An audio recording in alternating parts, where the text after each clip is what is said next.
Es esmu dzirdējusi, ka, ja dāvina zeltu, piemēram, kāzās, kad jādāvina līdz arī čeks, vai tas tā ir? Faktiski jā. Investīciju zelts pēc savas būtības ir aktīvs. Un kaut kad vēlāk, kad cilvēks, kuram uzdāvinājāt, gribēs zeltu pārdot, radīsies jautājums, vai bija kapitāla pieaugums radies. Ja? Šeit ir divi scenāriji. Pirmais scenārijs, ja es dāvinātu, piemēram, laulātajam vai radiniekam līdz 3. pakāpei, tad es vienkārši uzdāvinu zeltu. Un, ja vērtība tam zeltam dāvinājuma brīdī ir līdz 10 000 eiro, tad tam cilvēkam nav nekas nedz jādeklarē, nedz nodoklis jāmaksā.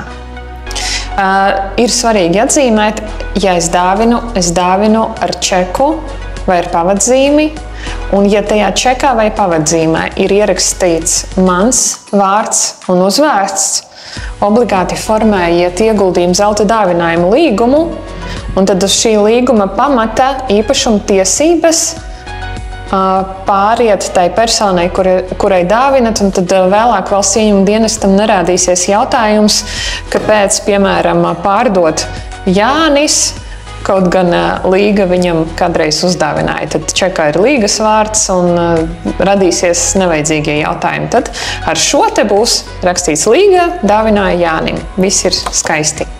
Jautājumu tad nav.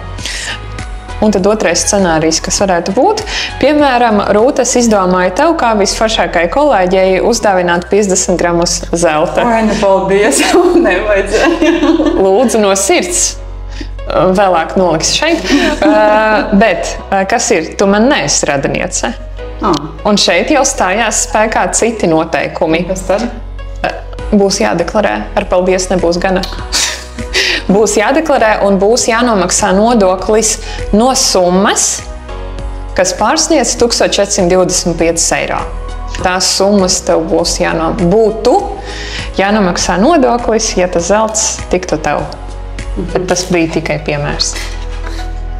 Jā, tāpēc arī, starp citu, ja es iegādātos šobrīd tev tos 50 gramus, man nebūtu opcijas iegādāties anonīmi, tad vai nu čekā vai pavadzīmē figurētu mans vārds un uzvārds, un tad vēlāk atkal, ja tu pārdotu, vidam būtu jautājumi, kāpēc vispār, kas tas pa cilvēku ir, tad tu teiktu man uzdāvinātu, un atkal ar ieguldījuma zelta dāvinājuma līgumu mēs šo visu noformētu, ja?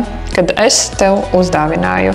Un arī pie deklarēšanas šīs te līgums kopija jāpieliek klāt EDS-ā.